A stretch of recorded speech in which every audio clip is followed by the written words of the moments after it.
welcome to another episode of the Greatness Engineering Show. It is always my pleasure to come to you and to bring you the best, from around the world, the greatness engineers, like I call them. And today we are going again to the US and we will talk about, something very important, something, a global issue.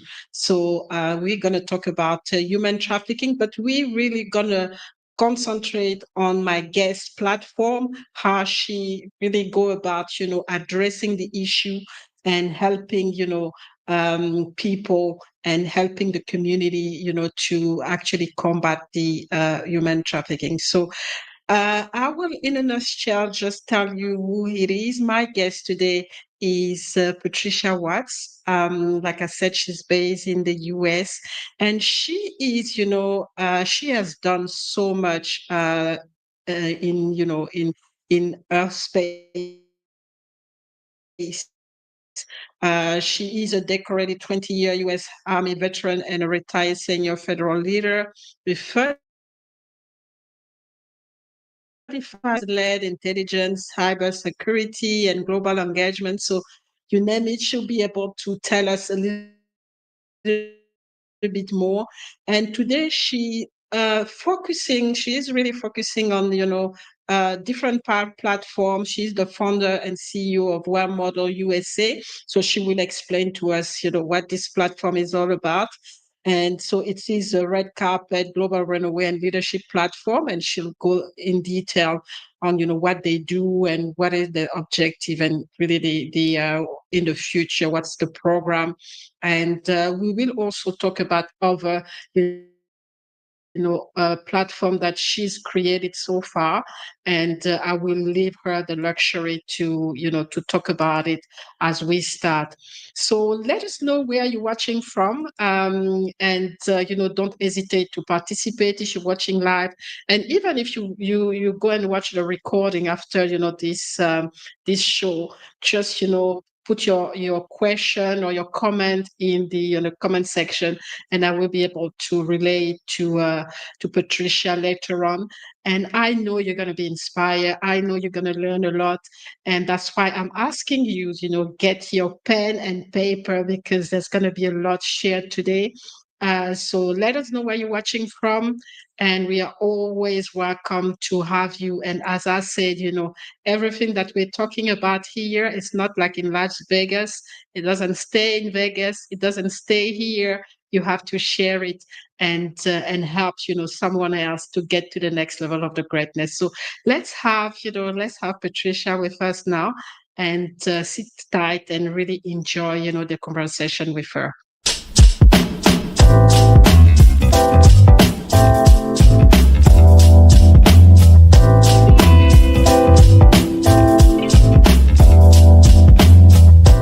To another episode of the Greatness Engineering Hour show, the show that is brought to you by the Mireille Toulekima Global Leadership Organization. Feel is important is if you just look at the word compassion, when it's behavior, it's something that can be learned, and it is something that we can embody through habits and through our daily action.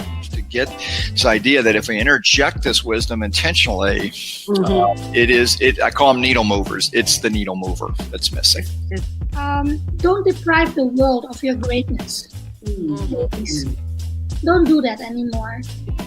Dare to excel, dare to be sexy, dare to be you, dare to be the best version of yourself. Impact yourself positively, and from there impact others, and you are not alone.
Welcome, Patricia, to the Greatness Engineering Talk Show. It is a pleasure to have you, and really, getting excited about the next the next 40 or 45 minutes that I'm gonna spend with you talking about your projects, and especially your mission. As we focus on the different platform that you've created, and especially the WEModel platform to support the effort against human trafficking. So before I embark into the conversation, I just want you to introduce yourself again, add to whatever I've shared as an introduction, things that I've missed out, and then just for our viewer to get to know you a little bit more. Yeah, well, thank you. Thank you for having me as part of the Greatness Engineering Show. I feel it's an honor because you do have a global platform, and what I'm going to be talking about is a global issue. And when you start talking about human rights, it's very important that we actually address them and actually try to change the world to make it a better place and a safer place and an equal place for everyone, all mankind, all humankind.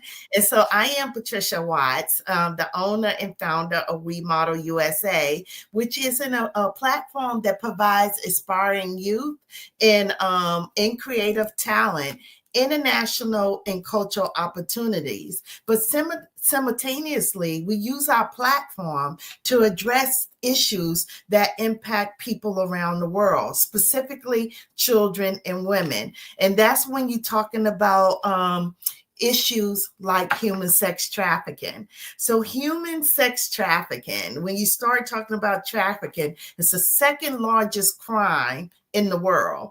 Every 40 seconds, and when we start talking about children, every 40 seconds, another child is taken and trafficked. That is not something that I can accept in my while I'm living. And hopefully there are enough of people around the world that want to see this this global epidemic change. And that's what I'm here to do, is to change the world, to make it protective, a more protective and safer world, not only for my children, but my children's children. And I have 5 grandchildren. So this passion and purpose in my life is true to me, and it will be part of what I stand for and what God's purpose is for me, to actually try to make this world a better place. Wow, that's so beautifully said, and really, like you said, it's a big business. Trafficking of human of trafficking. I mean, it's a billion. I mean, we call it a business, but it's people are making a lot of money from it. But unfortunately, there's trauma. There's people losing themselves, and it is important as society that we start to react at any level, because it started at a slow level. Whatever we can do, we have to address it. So just gonna say hello to a few people that are around. So we have Terence. Terence is here. Hey Terence, thanks for coming in. So from the US we have Estera. Estera is based in Malaysia. So thank you for being here, Estera, and for listening to us. And if you have any question for Patricia, just let us know. So I just wanted to know, because when I look at your your background, so you spend decades in national security, and what was really the defining moment that led you to focus on what you're doing right now, as a what I call as a secure human security now, in a way. Yeah, I think it's my whole life. I think I came in the military, in the Army, and right out of high school. And so for the first 22 years, I traveled the world as a soldier. And I didn't understand everything that I was seeing, but I know that there were things that were happening that were not right. I think at that time, I think like every American, it's happening over there. It's not going to impact me or my life here in the United States. And so I heard of trafficking. I knew it was happening. And I knew that there were certain things that were going on, even in a deployed country, but still not thinking it was a direct impact. So after I retired from the Army, I started working at the State Department. And State Department is the lead for the U.S. government when you're trafficking in persons around the globe, and what countries and to fight back against it. And I started listening more and more about what was happening in trafficking. Simultaneously, I stood up my own business that was a model placement company where I was taking young models overseas. And I knew that some of the places that I was taking them to, that there was not as stringent lines of what was appropriate to address these young models with and what wasn't. Some models, I just take this part, some models believe that they see that what it is to be at the top. But then they start not thinking about some of the decisions they were making, which was very reckless. And so I started seeing trafficking in the modeling industry, in the fashion industry. And that was very concerning for me. I did not want to go into a business that was entertaining this. But then I started seeing that trafficking was happening in all facets. The best thing to do is actually make people aware of what was going on and educating them so that cognitively they make the right decisions when approached, or they know the indicators of when something was happening. And that's the preventive. The preventive part of trafficking is the best part ever, because that's the part that stops people from becoming victims. And so I turned my career into preventive, bringing awareness in a way that was resonating with the young people. And that's through entertainment. So through the lens of beauty, fashion, and entertainment, I address human sex trafficking in a way now that a 6-year-old can tell you what they should do and what they can't do. That way that they're protecting their self as young as that, because the average age of a child being trafficked is 11 to 13 years old.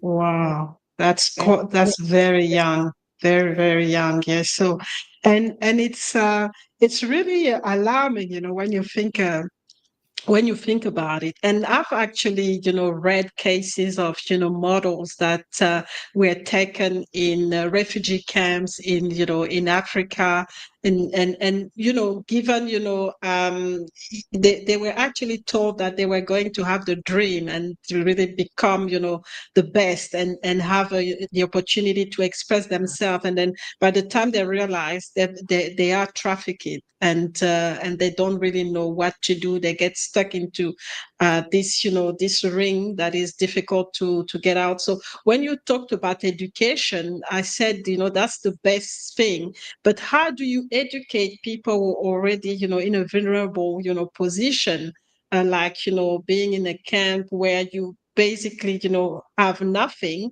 or you think you have nothing, and then you get trafficked. So how can you, what are the tools that you use, in using your platform to get that education across?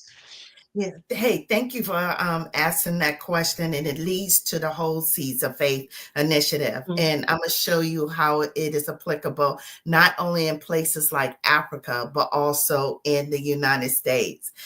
So when you start thinking about trafficking, it really is the modern day slavery. And so when you start talking about slavery, there's still over 800,000 slaves, and predominantly in Africa still today. So then what you have to do is think about, well, what are the root causes of that problem? So there are 4 areas when you start talking about trafficking and how to prevent it. The first thing is you have to address the low to no education. That's a big part of what keeps people in poverty.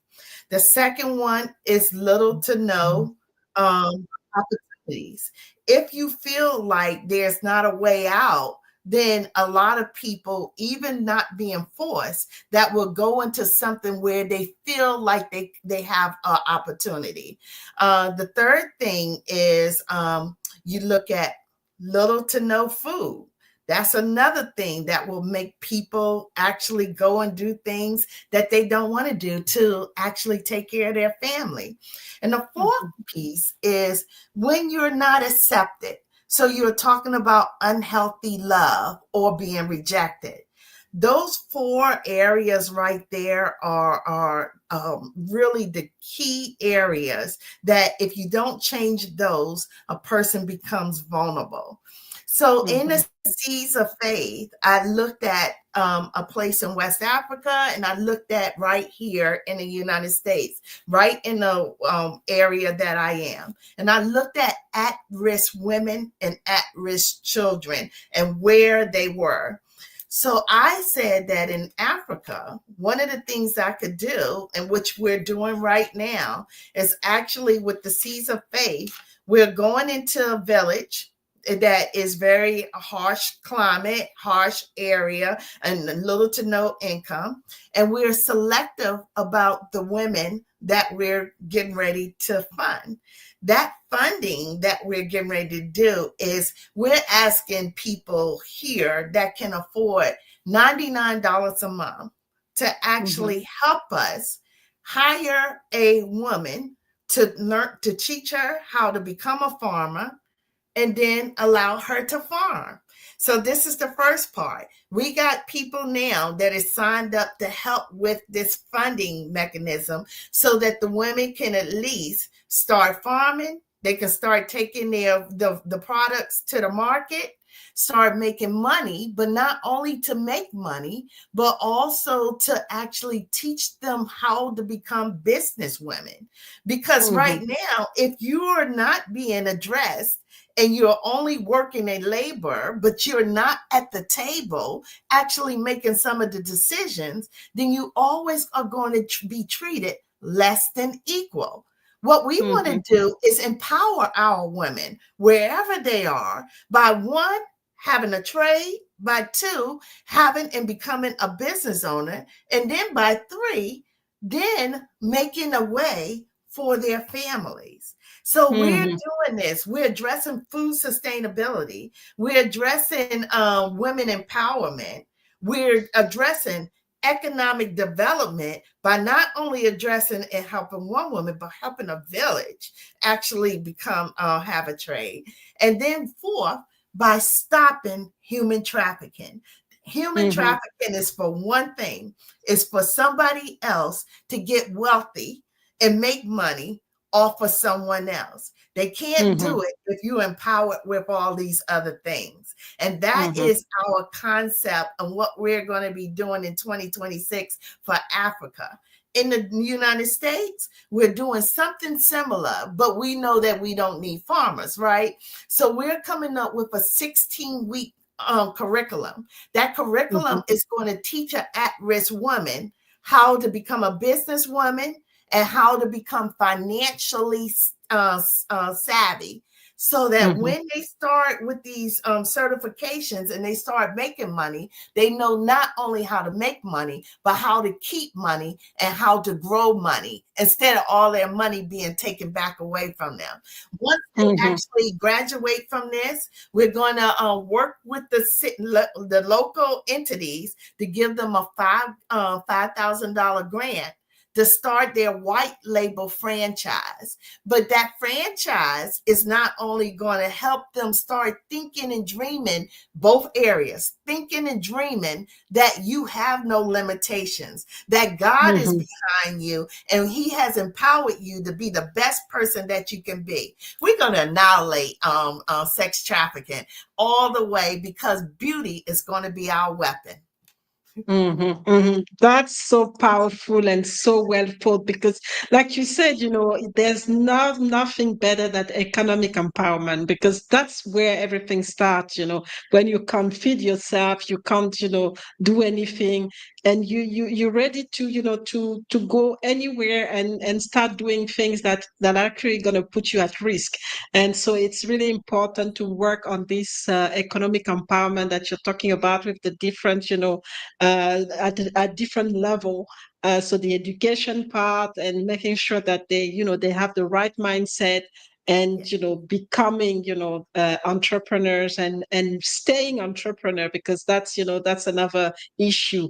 Making being able to break through financially and stay financially free, and that's an important step. So we're going to have a short break and then we will be back to continue this conversation. So if you're watching us today, my guest is Patricia Watts, and we are talking about human trafficking, but also the different platform and a different way to create economic empowerment for women, and making sure that we educate children as well to know exactly how to not to fall into being trafficking. So don't go anywhere. We will be back in few minutes.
So we are back. We are back with Patricia, and so welcome back for those who are watching, and welcome to any new viewer here.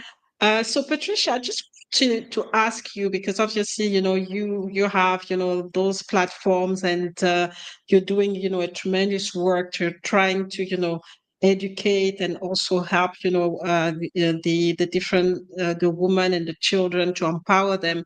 So what are the main challenges? Because I can imagine, it's quite a big beast to to attack, isn't it? So what are the key challenges you have right now? Doing this empowerment work. Yeah, so anytime I think all of us that does work in the humanitarian field, funding is always going to be a big one. But let me just say this. I think that strategic communications is a key tool. As I mentioned earlier, I worked 17 years with the State Department. And one of the things that we did was public diplomacy. That public diplomacy helps you be able to communicate not only internal to the United States, but to other governments. I think it's key, but it is a challenge, is actually allowing other governments to actually message to their people of why this is something that they need to get behind and control, especially when we know that you mentioned it already, how much money is being done in the trafficking world. I said the second largest crime, 4.5 billion annually that is invested in this.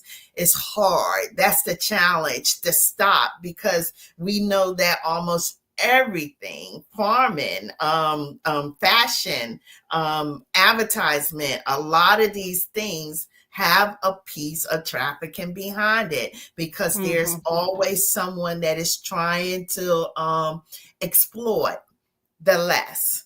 And so what we want to do is be responsible across the governments and responsible across the industries. So the strategic communications is a big part, allowing people to understand that you can still profit in a way, but be cognizant of the harm that you're doing to humankind.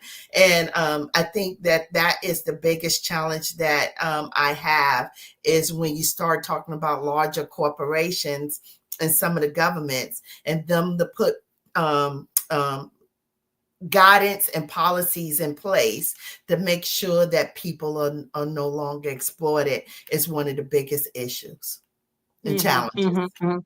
Yeah, and you're right. I mean, funding has always been an issue, especially even for women already, even without, being trafficked. So women who really want to, become entrepreneur and, push some of their projects. It's always been a challenge to get the funding. So that's something that needs to be addressed. And like you said, strategic communication is very important, because you have different, a different entity to deal with, and try to integrate all of this can be a big challenge. So how do you, what is your support system in a way, because obviously those challenges are there. The funding, the funding is difficult. So how do you, how big is your team? How do you, manage all of this? Because I can imagine that, especially now going global, it will, require, different skills and, different resources so far. I think one of the things that helps me in this case is building it from a grassroots initiative.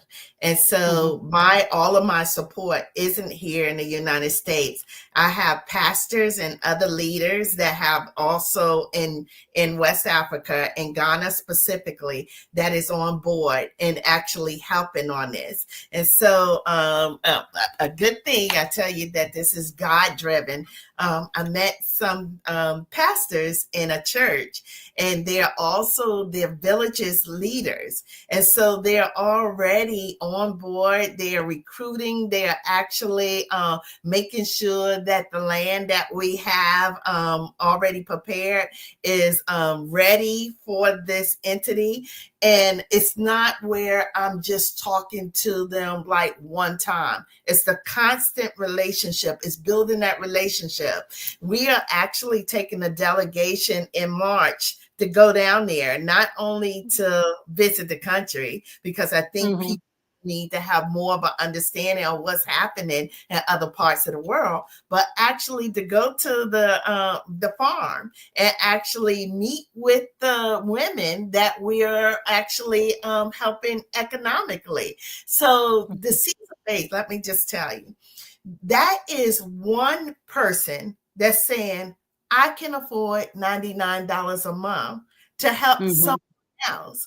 And so their commitment, now we're going to build that relationship. It's not where they're just giving money.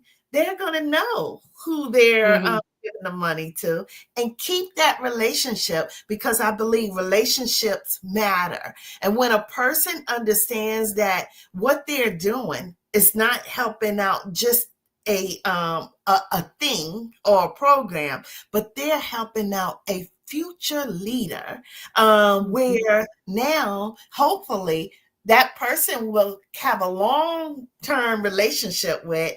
And I just believe that I'm gonna just be a little bit transparent here.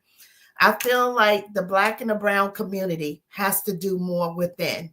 And we have all the resources. We have all the power we need. You don't need government to help out your own. And I feel like once we start with our hearts and our minds saying that we're going to make a difference, there's no boundaries, there's no limitations, and we can do it. Once we actually start growing and then start producing and having clients that these products are going out to, I think that that's going to be history making, and it leaves a legacy too.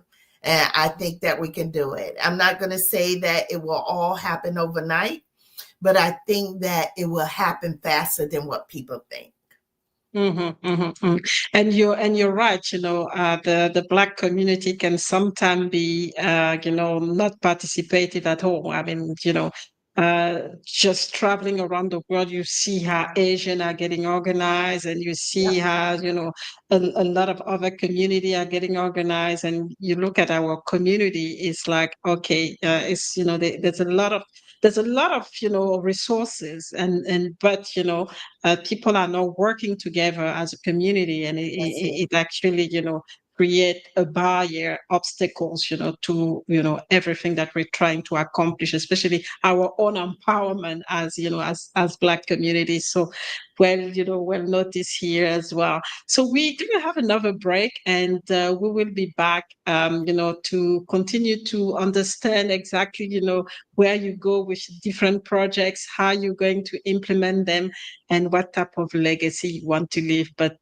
we'll leave it to after this break, and we will be back with you for the last part of the show.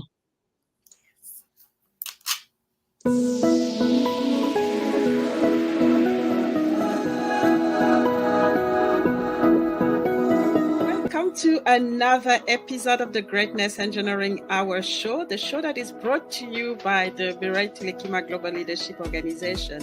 When I left Disney, I met lots of people who are entrepreneurs and just said, look, I'm starting. What advice do you have for us? And I got some great advice. And there was a few things that were key.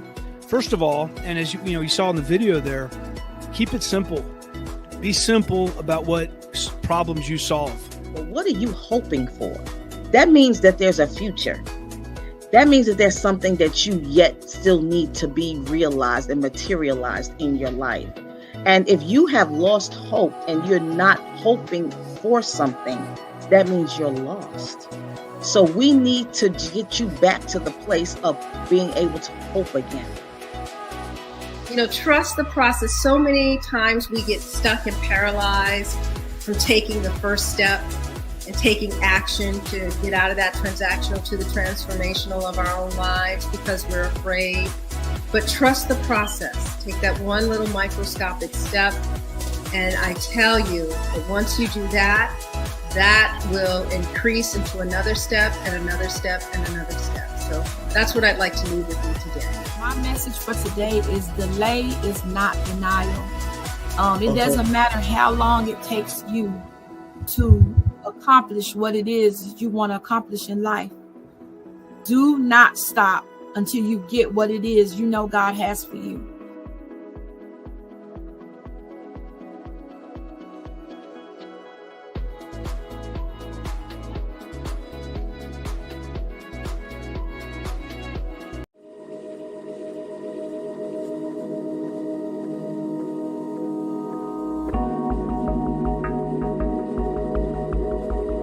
In today's global energy landscape, local content isn't just a policy, it's a strategic imperative. Local content, key enabler for energy projects in emerging markets, by engineer Dr. Mireille Toulekima, offers groundbreaking insights into how local participation can transform energy development. discover how strategic local content approaches can, number one, is driving the economic growth, number two is building a sustainable local capabilities, then another one is creating a meaningful employment opportunities, and the last one is enhancing the project success and community engagement. Written by an internationally recognized energy expert, this book provides practical strategies for governments, investors, and energy professionals. Whether you're in energy policy, project management, or economic development, this book is your roadmap to understanding local content's critical role.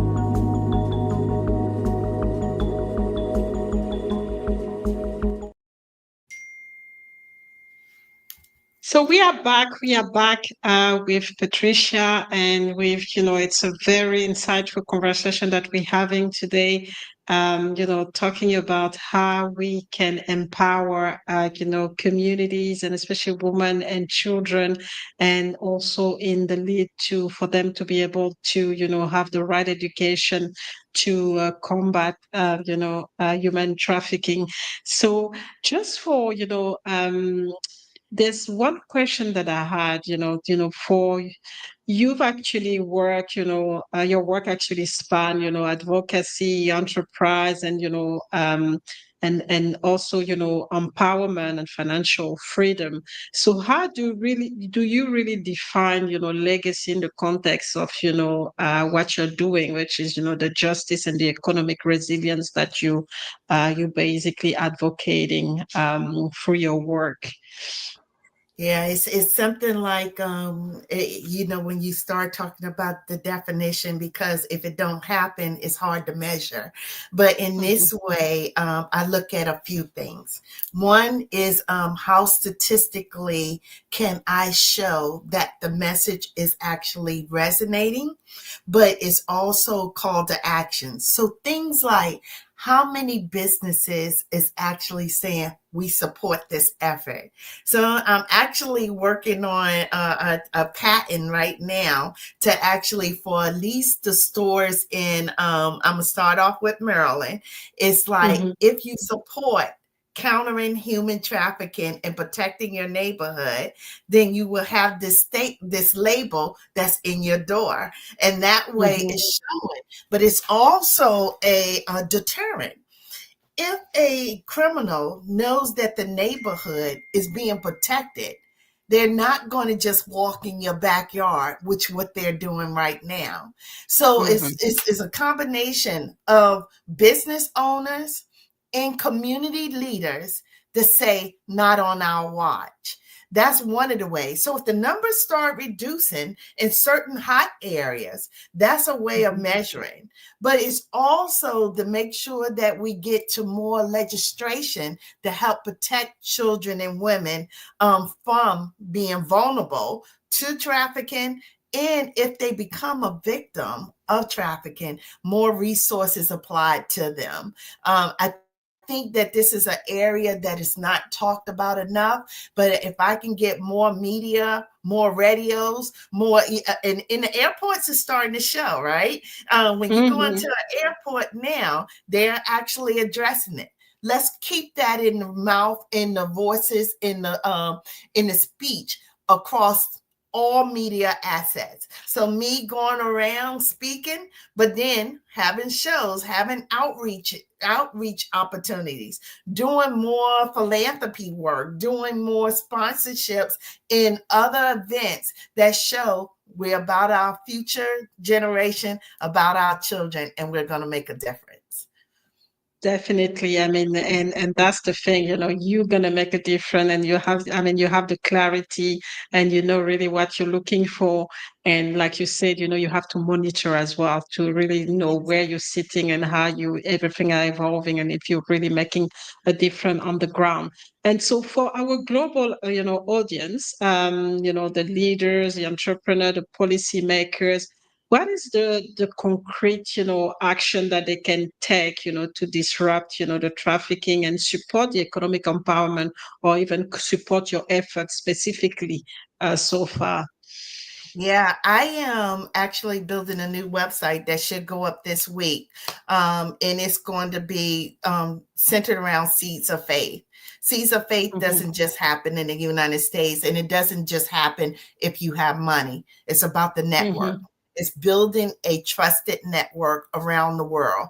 Every country has trafficking. Every city has trafficking. So by you being part of that network, just imagine if we got to 5 million, 50 million people that actually just join the network. That means that when we put out a blast, all the people are getting it. That way we continue to educate. Part of education, and you already stated that, is changing mindsets. What is not tolerable, what is not accepted, what we won't allow anymore. So building the network is the fundamental key in educating them on how we reach globally and build this and then we activate the network. We're going to build the network, and we're going to activate the network. Activate the network, and I mean, the network is key. As you said, you can't build anything alone. So it's really important to build that network and to create this awareness, because the awareness actually helps, for people to take action. Yes. Because some people don't really know the extent to what this global trafficking is, human trafficking is doing, because it's like you said, it's $1 billion, business. Yes. And so people are not going to stop, and so it is important to, bring them back and then work on their mindset and really offer an alternative for them not to, to be part of it. So that's really, really, really crucial. So thank you so much. Thank you so much, Patricia, for this message and for, everything that you do. It is really important. And like you said, the network has to grow, and whoever is watching, please, make sure you share, this conversation. And Patricia just mentioned that she's building a website. So when it's ready, just be part of the community that for her to build this community that will be the armor to go after the human trafficker, if I say, but in a strategic way, because at the end of the day, as it was shared, it's about empowering the people who are susceptible to go into trafficking, making for them to be economically free, and also to be able to keep when they're free, to stay free, because that's the challenge after that. So just before before we close, so how do people connect with you, Patricia? Yes, WEModel USA. You can look me up on LinkedIn, Facebook, Instagram, my website. Anyway, WEModel USA. And that we and WEModel stands for Women Empowered. We can do everything once we connect to protect. So look for me and I'll look for you, and I'll continue to fight. And I am committed to this mission, and I need you to be committed too. So thank you again. So be committed to this mission. It's about empowerment. It's also, even if you're not, you're not being in contact with trafficking, it's about you, because if this phenomenon continue to grow, it will reach you. So it's time to react. It's time to take action, and it's time to support the people who have actually created the basis, and for you to the roots for you to build on. So, and Patricia is one of them. So thank you so much again, Patricia, for your time today. Do you want to leave another a last word for the community, or anything that we've missed out so far? The floor is yours before we leave the platform now. No, thank you. Thank you again for having me on the Greatness Engineering Show. But I do want to say one thing, and it's a misnomer that you're not connected. every one of us is connected to what is happening in human trafficking. If it's not your immediate daughter, niece, granddaughter, you know somebody that is. One child that is trafficking impacts us globally. So let's stop it and let's all get connected. Your voice matters. You just sharing the message matters. So let's all say that we have a personal mission to stop human trafficking and to make sure that humanity is equal and treated fairly across the world. Thank you so much, and I hope to see you soon. Thank you so much, Patricia. And it has been a pleasure to have you and, so much, shared today. And I hope, the audience got, a lot from it. And as I continue to say, share. What happened here is, for you to share. And I hope that you're going to take action, because at the end of the day, getting the information is not enough. You have to take action and really put yourself out there to follow the mission and help to help us to push this agenda and be able to empower a woman in this case and children, because there's a ripple effect, like Patricia just said. So that is for today for the Greatness Engineering Show. And let us know if you have any more questions, or if you want to connect with Patricia. I will put, the different links to her social media in the comment, and you can just reach out to her, mentioning the fact that you've watched this, episode and you want to know more about her work. So that's all. Again, thank you, Patricia. And you enjoy the rest of your day. And for me is, enjoying I'm going to go to bed now because it's getting a little bit late, but I've enjoyed, our conversation today and learned so much. So thank you very much for your time again. Thank you.